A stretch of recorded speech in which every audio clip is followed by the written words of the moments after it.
പ്രളയവും ഉരുൾപൊട്ടലും മലയാളിക്കിന്ന് സുപരിചിതമായ വാക്കുകളാണ്. ഒരു ദിവസത്തിലധികം നിർത്താതെ മഴ പെയ്താൽ കേരളത്തിലെ നഗരങ്ങളും ഗ്രാമങ്ങളുമെല്ലാം ഇപ്പോൾ വെള്ളത്തിനടിയിലാണ്. അതുപോലെ പ്രളയസമയത്ത് മാത്രം ചർച്ചയാകുന്ന ഒരു അണക്കെട്ടും കേരളത്തിലുണ്ട്, മുല്ലപ്പെരിയാർ അണക്കെട്ട്.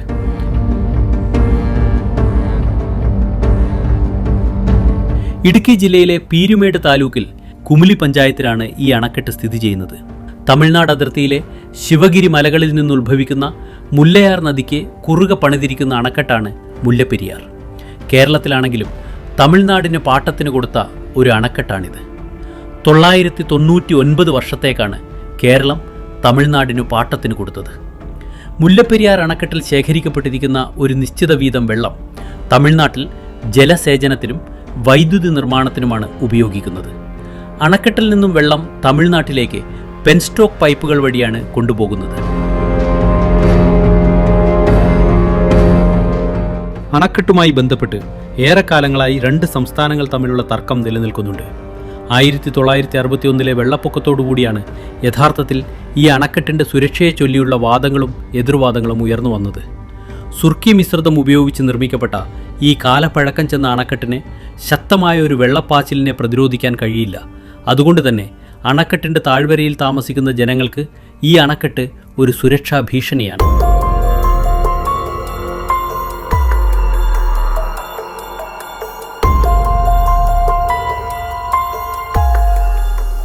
ലോകത്തിൽ ഇന്ന് നിലവിലുള്ള ഉയരം കൂടിയ ഭൂഗുരുത്വ അണക്കെട്ടുകളിൽ ഏറ്റവും പഴക്കമുള്ള അണക്കെട്ടാണ് മുല്ലപ്പെരിയാറിലേത്. നിർമ്മാണ കാലഘട്ടത്തിൽ ഇത് ലോകത്തിലെ ഏറ്റവും വലിയ അണക്കെട്ടായിരുന്നു. സുർഖി മിശ്രിതം ഉപയോഗിച്ച് നിർമ്മിച്ച അണക്കെട്ടുകളിൽ ലോകത്തിന്നു നിലവിലുള്ള ഏക അണക്കെട്ടെന്ന പ്രത്യേകതയും ഇതിനുണ്ട്. ഇന്ത്യയിലെ ഏറ്റവും പഴക്കമുള്ള അണക്കെട്ടുകളിലൊന്നാണ് മുല്ലപ്പെരിയാർ. ബ്രിട്ടീഷ് സാമ്രാജ്യ ഭരണകാലത്ത് കേരളത്തിലെ പശ്ചിമഘട്ട പ്രദേശത്തു നിന്നും മഴനിഴൽ പ്രദേശങ്ങളായ മധുര, തേനി തുടങ്ങിയ തമിഴ് ഭാഗങ്ങളിലേക്ക് ജലസേചനത്തിനായി ജലമെത്തിക്കുക എന്ന ലക്ഷ്യത്തോടെ നിർമ്മിച്ചിട്ടുള്ളതാണ് ഈ അണക്കെട്ട്. അസ്ഥിവാരത്തിൽ നിന്നും ഏതാണ്ട് 53.6 മീറ്ററാണ്, അതായത് 176 അടി അണക്കെട്ടിൻ്റെ ഉയരമാണെങ്കിൽ 365.7 മീറ്റർ നീളം, അതായത് 1200 അടി.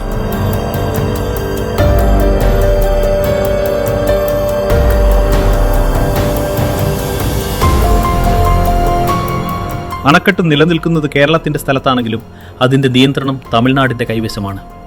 ഒരു അണക്കെട്ടിൻ്റെ പരമാവധി കാലാവധി 60 വർഷമാണെന്നിരിക്കെ 100 വർഷത്തിന് മുകളിൽ പഴക്കമുള്ള മുല്ലപ്പെരിയാർ അണക്കെട്ട് അതിൻ്റെ പ്രാന്തപ്രദേശങ്ങളിലുള്ളവർക്കും കേരളത്തിലെ 5 ജില്ലയിലെ ജനങ്ങളുടെ ജീവനും സ്വത്തിനും ഭീഷണിയാണെന്ന വാദം കേരളം ഉയർത്തുമ്പോൾ ഇതിനെക്കുറിച്ച് നടന്നിട്ടുള്ള ശാസ്ത്രീയ പഠനങ്ങൾ ചൂണ്ടിക്കാണിച്ച് കേരളത്തിൻ്റെ വാദങ്ങൾക്ക് കഴമ്പില്ലെന്ന് തമിഴ്നാടും വാദിക്കുന്നു.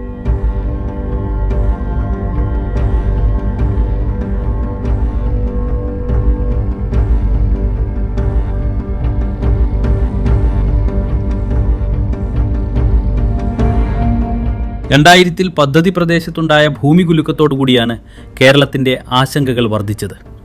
മുല്ലപ്പെരിയാർ അണക്കെട്ട് സ്ഥിതി ചെയ്യുന്നത് ഭ്രംശരേഖകൾക്ക് മുകളിലാണെന്നും ചില പഠനങ്ങൾ പറയുന്നു. അണക്കെട്ട് സുരക്ഷിതമാണെന്ന് തമിഴ്നാട് അവകാശപ്പെടുമ്പോൾ അത് ഭീതിജനകമാണെന്ന് കേരളം പറയുന്നു. സഹായക അണക്കെട്ടായ ബേബി ഡാമും ഭീതിജനകമാണെന്നാണ് കേരളത്തിൻ്റെ വാദം. എന്നാൽ അണക്കെട്ട് 1922 1965 സിമൻ്റ് ഉപയോഗിച്ച് ബലപ്പെടുത്തിയെന്നും ഭയപ്പെടാനൊന്നുമില്ലെന്നും തമിഴ്നാടിൻ്റെ മുഖ്യ എഞ്ചിനീയർ പറയുമ്പോൾ സിമൻ്റ് പഴയ സുർക്കിക്കൂട്ടിൽ വേണ്ടത്ര ചേരില്ലെന്ന് കേരളത്തിലെ വിദഗ്ധർ പറയുന്നു.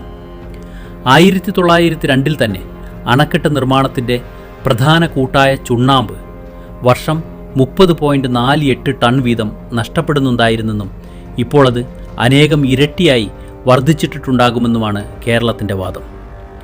1979 മുതൽ 81 വരെ കാലഘട്ടത്തിൽ നടത്തിയ ബലപ്പെടുത്തൽ അണക്കെട്ടിന് ബലക്ഷയമാണ് വരുത്തിവെച്ചത് എന്ന് ഇതിനെക്കുറിച്ച് പഠിച്ച എം ശശിധരൻ്റെ റിപ്പോർട്ടിൽ പറയുന്നു. 15 ദശലക്ഷം ഘനയടി ജലമാണ് ഡാമിൻ്റെ പൂർണ്ണ സംഭരണശേഷി. എന്നാൽ കോടതി നിർദ്ദേശപ്രകാരമുള്ള അനുവദനീയമായ പരമാവധി സംഭരണശേഷി 136 അടിയാണ്. ഇത് 11 ദശലക്ഷം ക്യൂബിക് അടിക്ക് തുല്യമാണ്. ഭൂകമ്പത്തെ തുടർന്നോ മറ്റോ ഡാം തകർന്നാൽ 3 മുതൽ 4 മണിക്കൂർ കൊണ്ട് വെള്ളം ഇടുക്കി ഡാമിലെത്തും. ഇടുക്കി ഡാമിൻ്റെ പരമാവധി സംഭരണശേഷി 74 70.5 ദശലക്ഷം ഘനയടിയാണ്. എന്നാൽ 70.5 TMC വരെയാണ് സംഭരിക്കാറുള്ളത്.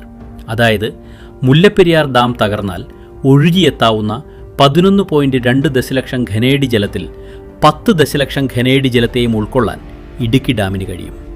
ഡാം തകർന്നതിന് ശേഷം വെള്ളം ഇടുക്കി ഡാമിലേക്ക് ഒഴുകിയെത്താനെടുക്കുന്ന 3-4 മണിക്കൂറിനുള്ളിൽ ഇടുക്കി ജലവൈദ്യുതി പദ്ധതിയുടെ ഭാഗമായുള്ള ചെറുതോണി ഡാമിൻ്റെ ഷട്ടറുകൾ നിയന്ത്രിതമായി തുറന്നുകൊണ്ട് ഇടുക്കി ഡാമിൻ്റെ ജലനിരപ്പ് നിയന്ത്രണ വിധേയമാക്കാൻ കഴിയും.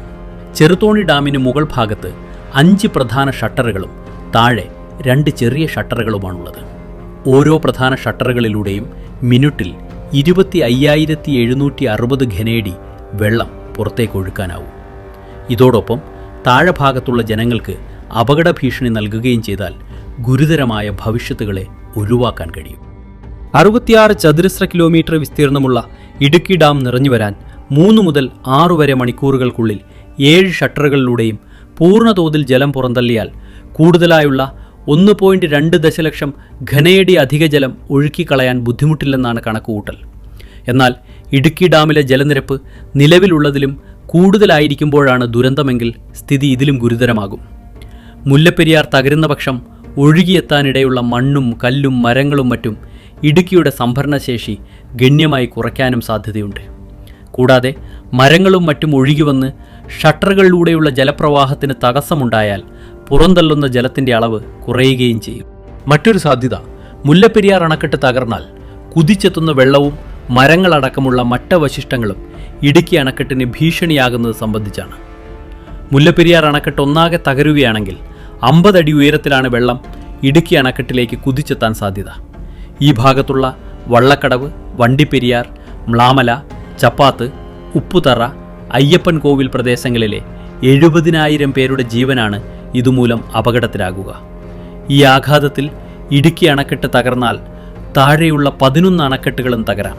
ഫലത്തിൽ ഇടുക്കി, എറണാകുളം, കോട്ടയം, ആലപ്പുഴ ജില്ലകളിലെ ജനങ്ങളെ ആകെ ബാധിക്കുന്നതിലേക്കാണ് ഇത്തരമൊരു ദുരന്ത സാധ്യത വിരൽ ചൂണ്ടുന്നത്.